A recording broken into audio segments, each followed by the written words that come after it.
കോഴിക്കോട് പാളയം മാർക്കറ്റിൽ മഴക്കാലത്തിന് മുന്നോടിയായുള്ള മെഗാ ശുചീകരണം നടന്നു. മഴക്കാലം അടുത്തെത്തുമ്പോൾ രോഗപ്രതിരോധ പ്രവർത്തനങ്ങൾക്ക് ശക്തി പകരുന്ന മുന്നൊരുക്കങ്ങളുടെ ഭാഗമായാണ് സമഗ്ര ശുചീകരണ പ്രവർത്തനം. ഈ റിപ്പോർട്ട് കാണാം. ശേഷം വാർത്തകളുമായി മനുജ്.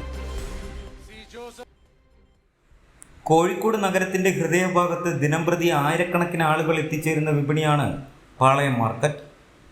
മേയർ ഒ സദാശിവം ശുചീകരണ പ്രവർത്തനങ്ങൾ ഉദ്ഘാടനം ചെയ്തു.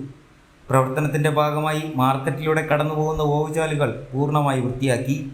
ദിവസങ്ങളായി കെട്ടിക്കിടന്ന ജൈവ അജൈവ മാലിന്യങ്ങൾ ശേഖരിച്ച് നീക്കം ചെയ്തു. ശുചീകരണ പരിപാടിയിൽ മാർക്കറ്റിലെ വ്യാപാരികൾ, പോർട്ടർമാർ, ശുചീകരണ തൊഴിലാളികൾ, ഹരിതകർമ്മ സേനാംഗങ്ങൾ, ആരോഗ്യ വിഭാഗം ജീവനക്കാർ, നാട്ടുകാർ തുടങ്ങി നിരവധി പേർ പ്രവർത്തനത്തിൽ പങ്കെടുത്തു. Advocate Sara Jafar, corporation clean city manager K Dilip Kumar, മുൻ കൗൺസിലർ പി കെ നാസർ എന്നിവർ ആശംസകൾ അറിയിച്ച് സംസാരിച്ചു. ഹെൽത്ത് ഇൻസ്പെക്ടർ കെ റിഷാദ് സ്വാഗതം പറഞ്ഞു.